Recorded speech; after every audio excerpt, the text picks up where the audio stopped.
আচ্ছা, পানির বিশুদ্ধতার মানদণ্ড, এটার মানে কি? এটার মানে হলো আমরা কোনো একটা স্যাম্পল নিব, মনে করো সেটা আমি ধানমন্ডি লেকের পানি নিলাম। হ্যাঁ, লেক থেকে আমি পানি নিলাম। এবার আমি এই পানির কিছু কিছু বৈশিষ্ট্য যাচাই করব। নাম্বার 1 হলো এটা সাবানের সাথে ফেনা তৈরি করে কিনা।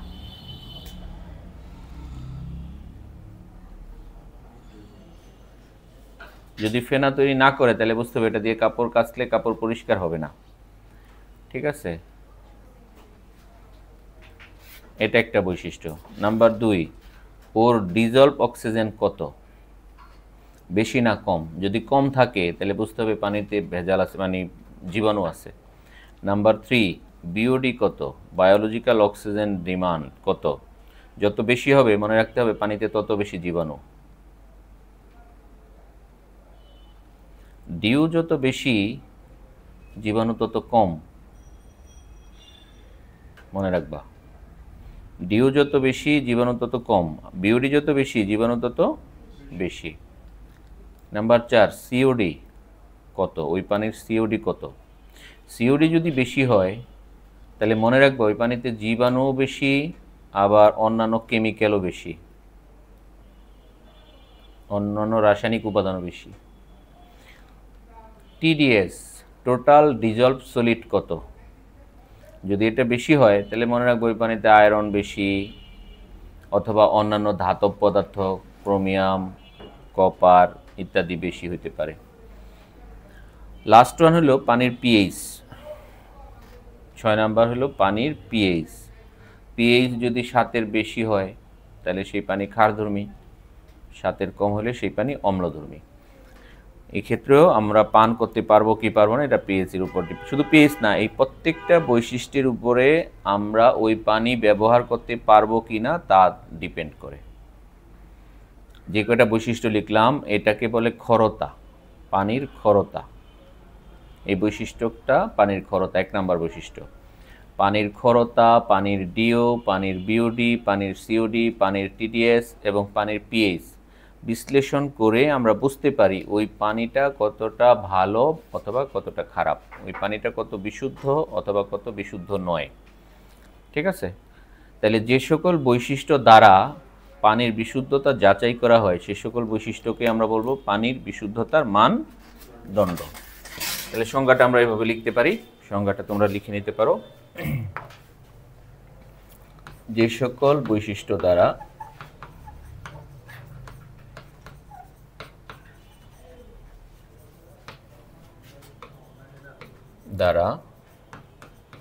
পানির বিশুদ্ধতা যাচাই করা হয়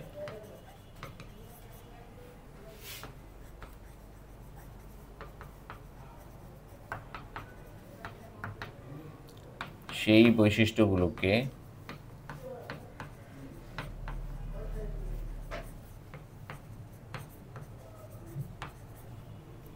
পানির বিশুদ্ধতার মানদণ্ড বলে।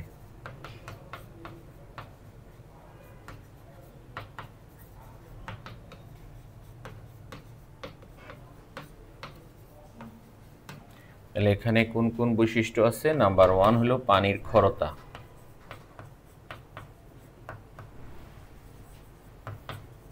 নাম্বার 2 পানির ডিও,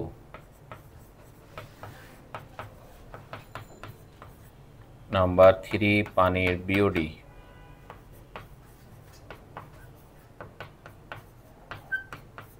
নাম্বার 4 পানির সিওডি, নাম্বার 5 পানির টিডিএস, নাম্বার 6 পানির পিএইচ, নাম্বার 7 পানির টিওসি, টোটাল অর্গানিক কার্বন। যদিও এটা তোমাদের সিলেবাসে না, অবশ্যই এরকম আরও কয়েকটা আছে, টিএসএস আছে, টোটাল সেডিমেন্টেড সলিড, পানির টিএসএস নাই, এটা সিলেবাসে নাই, এগুলো আছে। যাই হোক, আমরা পড়ব হলো মেনলি ক্ষরতা, ডিও, বিওডি, সিওডি, টিডিএস আর পিএইচ সম্পর্কে হালকা ধারণা নিব, বাকিগুলো আমাদের দরকার নাই। ঠিক আছে? তাহলে এই বৈশিষ্ট্যগুলো বিশ্লেষণ করে আমরা বুঝতে পারবো ওই পানিটা কতটা ভালো অথবা কতটা খারাপ। ওকে, তাহলে আমরা প্রথম বৈশিষ্ট্যে চলে আসি, পানির খরতা। প্রথম বৈশিষ্ট্যের নাম হলো পানির খরতা।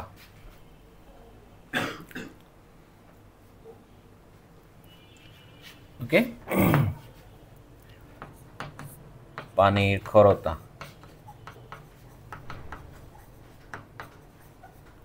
পানির খরতার মানে কি? মনে করো আমি এখানে নমুনা পানি নিলাম,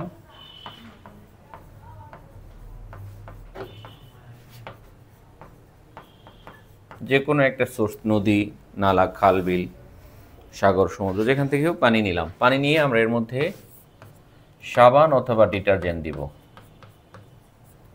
সাবান অথবা ডিটারজেন্ট দিলাম। দেওয়ার পর আমরা এটাকে ঝাঁকাবো।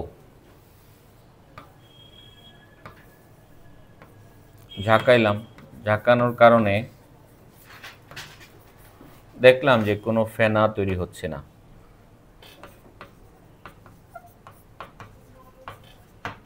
একটা হলো ফেনা হয়, যদি ফেনা হয়, আচ্ছা আমি এইভাবে লিখি, ফেনা তৈরি হইল, ইয়েস, তাহলে এই পানিকে বলবো আমরা মৃদু পানি। ফেনা তৈরি যদি হয় তাহলে আমরা তাকে বলবো কি? মৃদু পানি। সফট ওয়াটার এটাকে বলে। নো, ফেনা তৈরি হইল না, তাহলে এটাকে আমরা বলবো খর পানি বা হার্ড পানি, হার্ড ওয়াটার। এখন প্রশ্ন হলো যে কেন এটা হচ্ছে? সাবান, আমরা তো জানি পানির ভিতরে সাবান দিলে ফেনা তৈরি করবে, এটাই স্বাভাবিক, কিন্তু ফেনা তৈরি করতেছে না। এর কারণটা কি? এর কারণ কি? মেইন কারণ হলো যদি এই পানির মধ্যে যদি এই রাসায়নিক উপাদানগুলো থাকে, number 1 calcium sulphate, number 2 calcium chloride, number 3 calcium bicarbonate, number 4 magnesium sulphate, number 5 magnesium chloride, number 6 magnesium bicarbonate. আসলে এই কয়টাই হওয়ার কথা, যদিও তোমাদের বইতে কোনো বইতে আবার আরও 2টা জিনিসকে অ্যাড করছে, ফেরাস সালফেট, ফেরাস ক্লোরাইড, এই দুটোও অ্যাড করছে। তার মানে এই যে 8টা কেমিক্যাল, 8টা রাসায়নিক উপাদান যদি পানির মধ্যে থাকে, তাহলে ওই পানি সাবানের সাথে কোনো দিন ফেনা তৈরি করবে না। যতক্ষণ পর্যন্ত এরা পানির ভিতরে থাকবে, এরা কখনোই পানির সাথে ফেনা তৈরি করবে না। ঠিক আছে? থাকলে পানি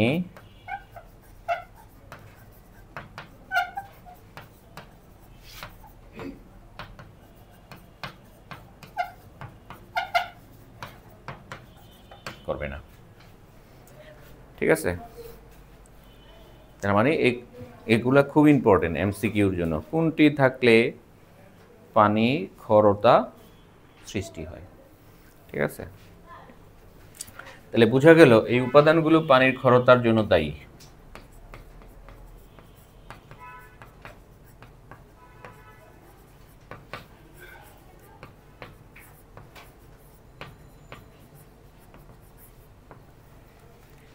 ঠিক আছে? তাহলে আমরা এইভাবে লিখতে পারি। পানির খরতার একটা সংজ্ঞা দিব, আমরা পরের পেজে যাই।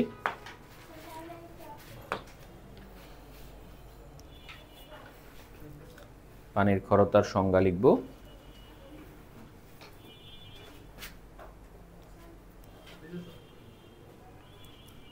ওকে, হ্যাঁ, দেখো আমরা সংজ্ঞাটা এইভাবে লিখতে পারি, পানিতে ক্যালসিয়াম, ম্যাগনেসিয়াম ধাতুর সালফেট, ক্লোরাইড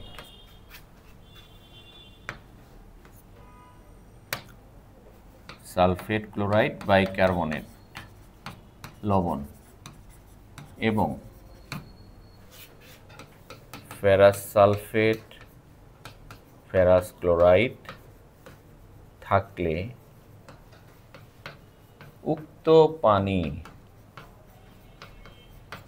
সাবানের সাথে ফেনা তৈরি করতে পারে না।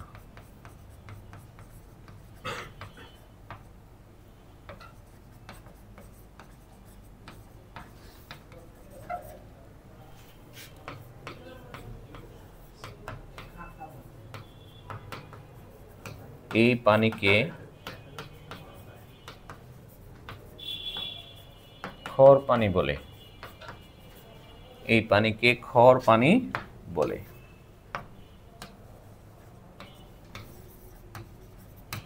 খর পানি বলে। এখন আমরা এই খর পানিকে দুই ভাগে ভাগ করতে পারি। খর পানি কয় প্রকার? দুই প্রকার। খর পানি দুই প্রকার। নাম্বার 1 স্থায়ী খর পানি বা স্থায়ী খরতা। স্থায়ী খর পানি লিখি, একটা হলো অস্থায়ী খর পানি।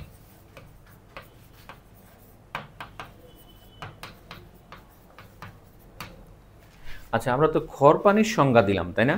তাহলে পানির খরতা কাকে বলে? এই যে পানির ধর্মটা, যে কারণে পানি সাবানের সাথে ফেনা তৈরি করতে পারতেছে না, এই ধর্মটাকে আমরা বলবো পানির খরতা। ঠিক আছে? তাহলে আমরা পানির খরতার সংজ্ঞাটা হালকা করে একটু দিয়ে দিই। যে ধর্মের কারণে পানি সাবানের সাথে ফেনা তৈরি করতে পারে না তাকে পানির খরতা বলে।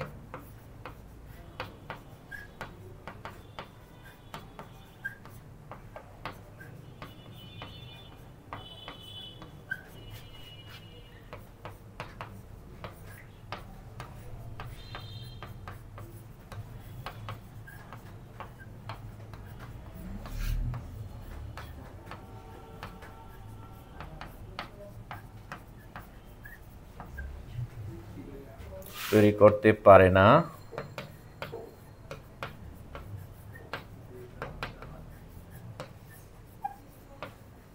তাকে পানির খরতা বলে।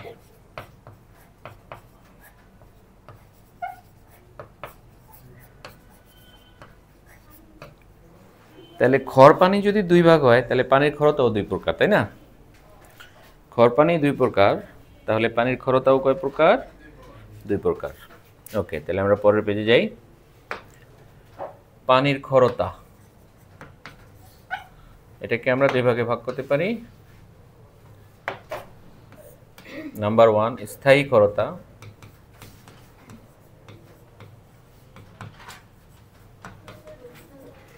নাম্বার 2 অস্থায়ী খরতা।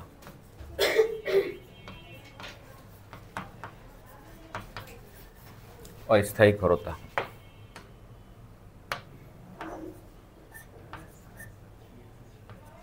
ওকে, তাহলে আমরা দুইটাকে আলাদা আলাদাভাবে একটু ব্যাখ্যা দিব।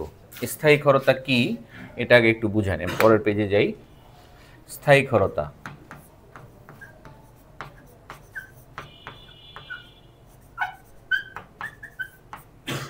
স্থায়ী খরতা মনে করো আমি পানি নিলাম,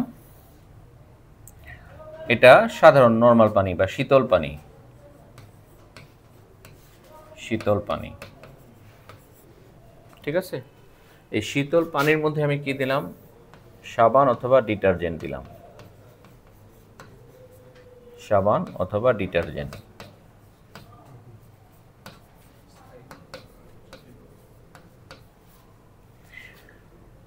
ফেনা কি তৈরি হইল? না, ফেনা তৈরি হইল না। তাহলে আমি কি করছি? আমি নিয়েছি হলো শীতল পানি। শীতল পানিকে কি করছি? সাবান দিছি। সাবান দেওয়ার পর কি দেখলাম? ফেনা তৈরি হইল না। এবার আমি কি করলাম? সেই পানিকে গরম করলাম, উত্তপ্ত পানি নিলাম। উত্তপ্ত পানির মধ্যে সাবান দিলাম, ডিটারজেন্ট দিলাম, তখনও ফেনা তৈরি হইল না। যদি এরকম ঘটনা ঘটে যে পানি শীতল করার আগে এবং পানি গরম করার আগে এবং পরে কোনো অবস্থাতেই সাবানের সাথে ফেনা তৈরি করে না, ডিটারজেন্টের সাথে ফেনা তৈরি করে না, তখন আমরা এই পানিকে বলবো স্থায়ী ক্ষর পানি।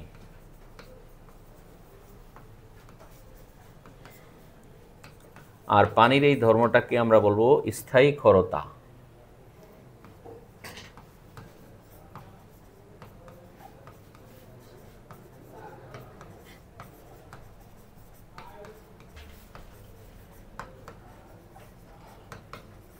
এখন প্রশ্ন হইল কেন এটা হচ্ছে,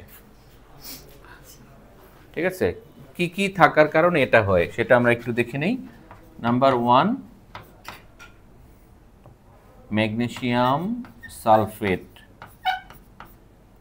number 2, magnesium chloride. Number 3, calcium sulphate. Number 4, calcium chloride. Number 5, ferrous sulphate. Number 6, ferrous chloride. এই কয়টা থাকলে ওই সাবানকে আমরা বলবো স্থায়ী, ওই পানিকে আমরা বলবো স্থায়ী ক্ষর পানি। এই কয়টা যদি পানির মধ্যে থাকে তখন আমরা ওই পানিকে বলবো স্থায়ী ক্ষর পানি। আর এরা হলো স্থায়ী ক্ষরতার জন্য দায়ী। স্থায়ী ক্ষরতার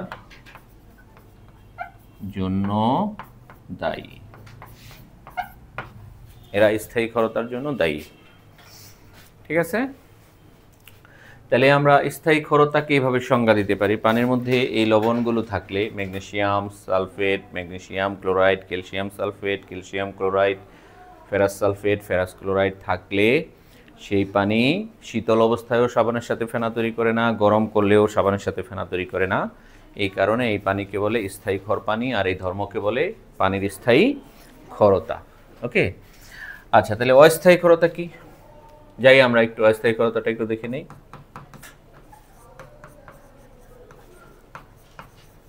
অস্থায়ী ক্ষরতা আমরা ওই যে আগের মতোই মনে করো আমি এখানে পানি নিলাম, শীতল পানি, শীতল পানি আমি এর মধ্যে দিলাম সাবান অথবা ডিটারজেন্ট, যাই দেই,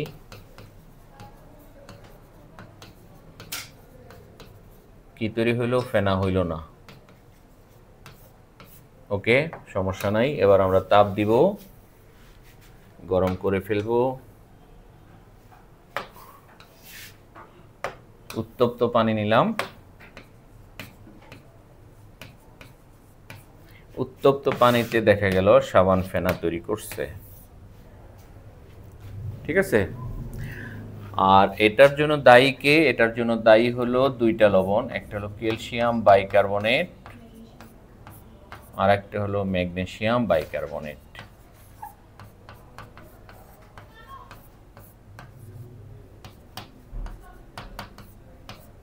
এই দুইটা লবণ অস্থায়ী ক্ষরতার জন্য দায়ী।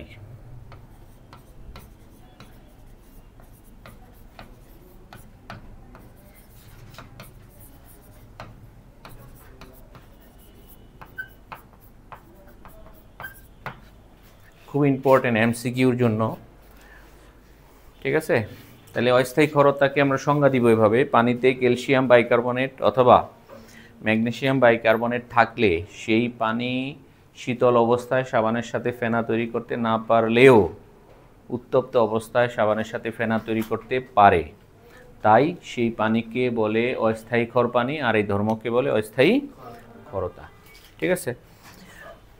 ওকে, তাহলে আমরা স্থায়ী ক্ষরতা ও অস্থায়ী ক্ষরতা গেলাম। এখন প্রশ্ন হইল দুইটা প্রশ্ন, একটা হলো এটা তাপ দিলে কেন ফেনা তৈরি হয়, এটা একটা প্রশ্ন। আরেকটা হলো শীতল অবস্থায় কোনোটাই ফেনা তৈরি করে না কেন, ঠিক আছে? যে খর পানি সাবানের সাথে ফেনা তৈরি করে না কেন, এর কারণটা কি? তাহলে এই প্রশ্নের উত্তরটা আগে আমরা একটু দিয়ে নেই। নাম্বার 1 প্রশ্ন হলো খর পানি সাবানের সাথে ফেনা তৈরি করে না কেন? খর পানি সাবানের সাথে ফেনা তৈরি করে না কেন? খর পানি সাবানের সাথে ফেনা তৈরি করে না কেন? ফেনা তৈরি করে না কেন? তাহলে এই প্রশ্নের উত্তরের জন্য আমার একটু বেসিক জিনিস জানা দরকার, যেটা তোমার আগে থেকে না জানলে তুমি হয়তোবা পারবা না। নাম্বার ওয়ান বেসিক কি সেখানে দেখো, নাম্বার ওয়ান বেসিক হইল সাবানের সংকেত কি তোমরা জানো? সাবান কি উচ্চতর ফ্যাটি অ্যাসিডের সোডিয়াম বা পটাশিয়াম লবণ? উচ্চতর ফ্যাটি অ্যাসিডের কোন ফ্যাটি অ্যাসিড? উচ্চতর ফ্যাটি অ্যাসিড, তাই না? তাহলে উচ্চতর ফ্যাটি অ্যাসিডের সোডিয়াম বা পটাশিয়াম লবণকে কি বলে? সাবান বলে। এখানে তোমরা জানো আর হইল C17H35, এটা স্টিয়ারেট সাবান যদি হয় তাহলে এটার নাম হবে সোডিয়াম স্টিয়ারেট। ঠিক আছে, আচ্ছা এখন এখানে এই যে সোডিয়াম থাকার কারণে এর কে এসপির মানটা কে আইপি থেকে বড় হয়, মনে আছে তোমাদের? দ্রাব্যতার গুণফল, আয়নিক গুণফল। এই জন্য সাবান পানিতে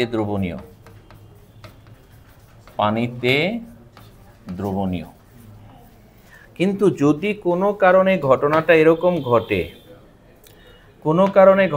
এরকম হয়, আর COOMg আর COOCA অথবা আর COOFe, এটাকে আমরা বলি magnesium stearate, calcium stearate, iron stearate. ঠিক আছে, এই লবণের কে আইপি গ্রেটার দেন কেএসপি পানির মধ্যে, তাই এই লবণগুলো পানিতে অদ্রবণীয়। পানিতে কি অদ্রবণীয়।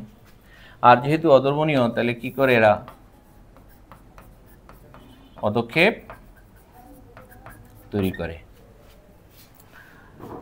যখন পানিতে এই অধক্ষেপ তৈরি হয় তখন সাবান আর পানিতে থাকে না, পানির তলায় থাকে। তুমি যে বালতিতে পানি নিচ্ছ সেই বালতির পানির মধ্যে সাবান নাই, বালতির একবারে তলায় জমা পড়ছে। তাহলে এখন তুমি যতই পানির মধ্যে হাত দিয়ে নাড়ানাড়ি করো না কেন, সাবান তো তলায়, ফেনা তৈরি করবে কে? সাবানের মূল উপাদান কি? এটা কোথায় চলে গেছে? পাত্রের তলায় চলে গেছে, অধক্ষেপ সৃষ্টি করছে। এখন খেয়াল করো, যখন তুমি খর পানি নাও তাহলে খর পানির মধ্যে কি আছে? এই ধাতুটা আছে কিনা বলো? এটা আছে কিনা?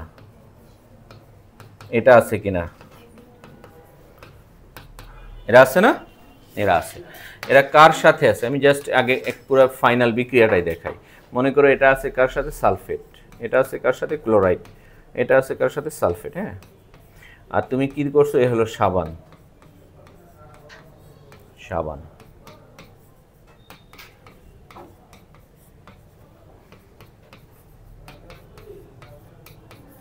এখন সাবানের এই যে সোডিয়ামের সক্রিয়তা ক্যালসিয়াম, ম্যাগনেসিয়াম, আয়রন সবার থেকে বেশি। সক্রিয়তা কি সোডিয়ামের বেশি না? Most reactive. তো সোডিয়াম সালফেটের সাথে ক্যালসিয়ামকে দেখা ওর মেজাজ গরম হয়ে গেছে। সালফেটের সাথে তুই থাকবি কে? সালফেটের সাথে থাকবো আমি, তুই কেন থাকবি? সোডিয়াম ম্যাগনেসিয়ামকে দেখতেছে ক্লোরিনের সাথে টাঙ্কি মারতেছে। সোডিয়াম বলে তুই কেন ক্লোরিনের সাথে টাঙ্কি মারবি? টাঙ্কি মারবো আমি। এখানে আয়রনকে বলে তুই কই থেকে আইসোস? হ্যাঁ, ডি ব্লকের পোলাপান, তুই আইসোস এস ব্লকের এখানে, লাত্তি ধরা। তো এরা ভয় পেয়ে চলে যায়। কি করবো?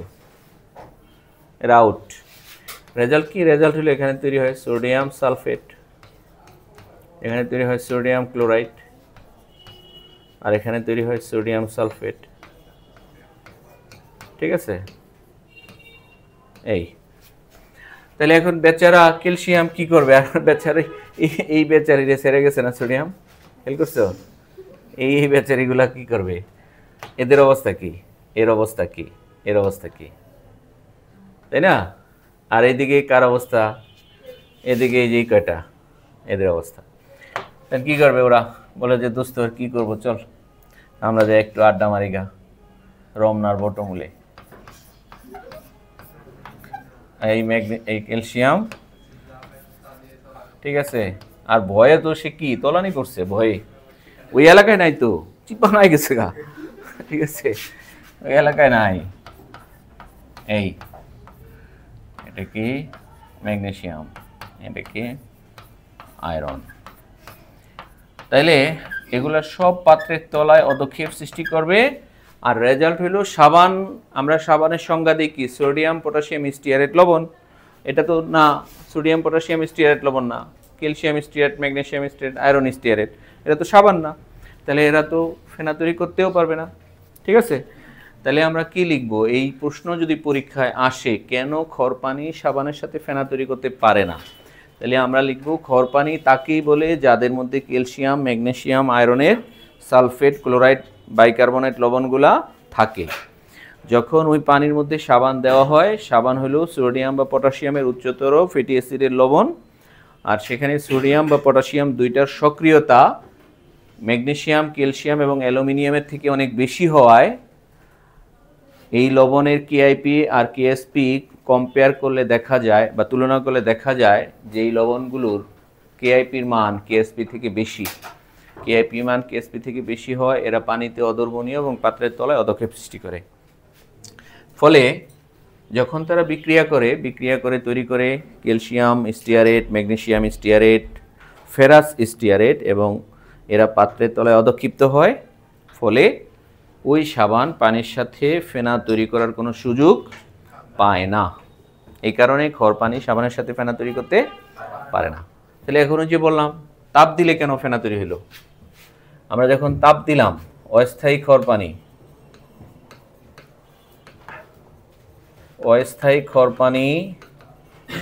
তাপ দিলে সাবানের সাথে ফেনা তৈরি করে কেন?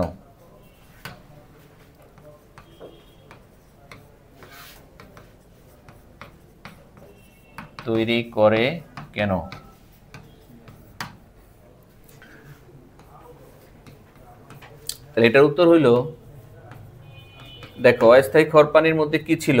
অস্থায়ী খড়পানির মধ্যে ছিল কি? হ্যাঁ, উত্তর হলো এর মধ্যে আছে ক্যালসিয়াম বাইকার্বনেট, এটা।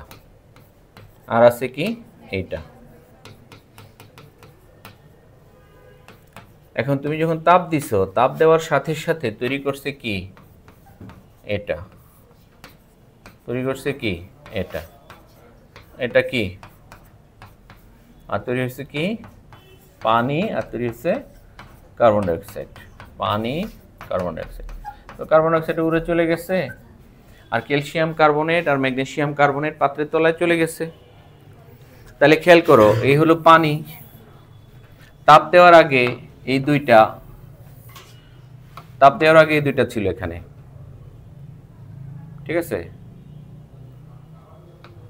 তাপ দেওয়ার আগে ছিল এই দুইটা, এখানে তাপ দেওয়ার আগে ছিল। তাহলে তাপ দেওয়ার আগে যখন ছিল তখন তো সে ফেনা তৈরি করতে পারবে না, কারণ সে তখন পানিতে দ্রবণীয়। কেন বলো তো? কারণ এই দুইটার কেএসপি বড়, এই জন্য পানিতে দ্রবণীয়। বাট এই দুইটার কেএসপি ছোট, এই জন্য পানিতে অদ্রবণীয়। আচ্ছা, তাহলে যখন তুমি তাপ দিছো, তাপ দেওয়ার সাথে সাথে এই যে ক্যালসিয়াম কোথায় চলে আসছে, ম্যাগনেসিয়াম কোথায় চলে আসছে? পাত্রের তলায়। কার্বন ডাইঅক্সাইড গেছে অক্সিজেনকে নিয়ে হাওয়া খাইতে, ঠিক আছে, গেছে গা। এনে তৈরি হয়েছে কি? পানি।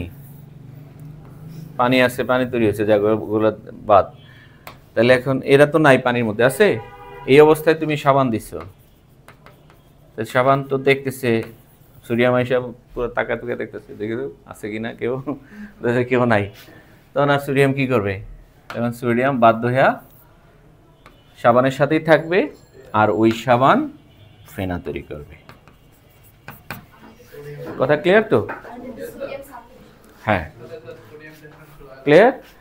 এইভাবে অস্থায়ী খড় পানিকে তাপ দিলে সে ফেনা তৈরি করে, এবং এই প্রশ্ন 2 নাম্বারের জন্য কিন্তু আসতে পারে। ঠিক আছে।